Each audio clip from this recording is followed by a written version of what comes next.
Hi everyone, నేను ఈరోజు మీతో ప్యాంక్రియాటిక్ డక్ట్లో స్టోన్ వచ్చిన పేషెంట్స్లకి సర్జరీ ఎందుకు ఆఫర్ చేస్తారు, దానికి రీజన్ ఏముంటుంది అది నేను డిస్కస్ చేయబోతున్నాను.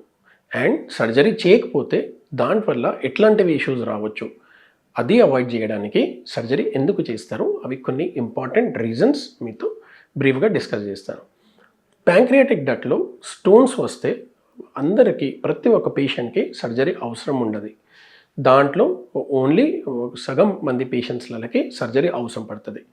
మనం మోస్ట్ ఆఫ్ ది పేషెంట్స్లకి మెడికల్ ట్రీట్మెంట్తో మేనేజ్ చేయగలుగుతాం. సర్జరీ అవసరం ఉన్న పేషెంట్స్ ఎవరు ఉంటారు? ప్యాంక్రియాటిక్ డక్ట్లో స్టోన్ సైజ్ చాలా పెద్దగా ఉంటాయి, సెంటీమీటర్ కంటే ఎక్కువ ఉంటాయి అట్లాంటివి పేషెంట్స్లకి.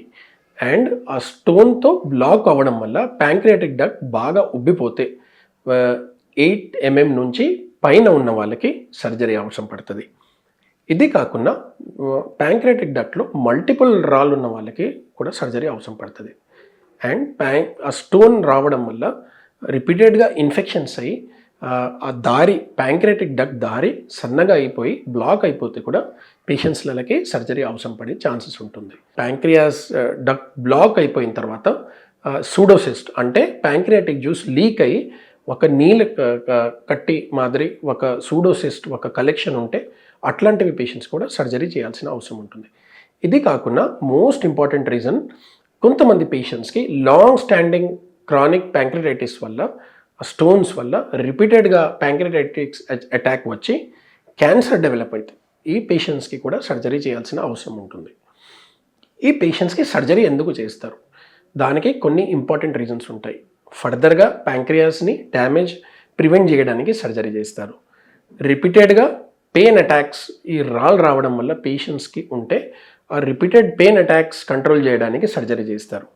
అండ్ రాళ్ళు రావడం వల్ల ప్యాంక్రియాటిక్ ఎంజైమ్ డెఫిషియన్సీ ఏదో ఉంటుంది అది కంట్రోల్ చేయడానికి ట్రీట్ చేయడానికి కూడా సర్జరీ చేస్తారు. ఈ సర్జరీలో ఏం చేస్తారు? ఈ సర్జరీలో ప్యాంక్రియాటిక్ డక్ని కంప్లీట్గా ఓపెన్ చేసి ఆ రాళ్ళని కంప్లీట్గా క్లీన్ చేస్తారు, వాష్ చేస్తారు వాటర్తో. అండ్ ఆ డక్ట్ని చిన్న పేగుకి దానికి మధ్యలో అటాచ్మెంట్ చేస్తారు. అది ఎందుకు చేస్తారంటే ప్యాంక్రియాస్లో ప్రొడ్యూస్ అయిన జ్యూసెస్ ప్యాంక్రియాటిక్ డక్ట్ నుంచి డైరెక్ట్ ఇంటెస్టైన్లోకి డ్రైన్ అయిపోవాలి. ఏ అడ్డం లేకుండా కంప్లీట్గా డైరెక్ట్గా ఇంటెస్టైన్లోకి డ్రైన్ అయిపోవడానికి ఒక పెద్ద అటాచ్మెంట్, ఒక పెద్ద దారి క్రియేట్ చేస్తారు. ఇది చేయడం వల్ల మెయిన్గా పేషెంట్కి అబ్డామన్ డిక్రీజ్ అవుతుంది, అబ్డామన్ నొప్పి డిక్రీజ్ అవుతుంది, వెయిట్ ఇంక్రీజ్ అవుతుంది. ఎందుకంటే డైరెక్ట్ ప్యాంక్రియాటిక్ ఎంజైమ్స్ ఇంటెస్టైన్లో డ్రైన్ అవుతుంది. దానివల్ల తిన ఫుడ్లో ప్రోటీన్స్ కంప్లీట్గా డైజెస్ట్ అవుతాయి, ఫ్యాట్స్ కంప్లీట్ డైజెస్ట్ అవుతాయి. సో పేషెంట్కి పెయిన్ తగ్గుతుంది, వెయిట్ ఇంక్రీజ్ అవుతుంది. అండ్ కొంతమంది పేషెంట్స్కి డయాబెటీస్ ఉన్న పేషెంట్స్లకి ఇన్సులిన్ డైరెక్ట్ కూడా రిలీజ్ అవ్వడం వల్ల ఆ ప్రెషర్ డిక్రీజ్ అవ్వడం వల్ల ఇన్సులిన్ ప్రొడక్షన్ కూడా ఇంక్రీజ్ అయ్యి డయాబెటీస్ లెవెల్స్ కూడా డిక్రీజ్ అవుతుంది. కొంతమంది పేషెంట్స్కి ఈ chronic pancreatitis long standing history ఉండడం వల్ల కిడ్నీ మీద ఎఫెక్ట్ ఉంటుంది.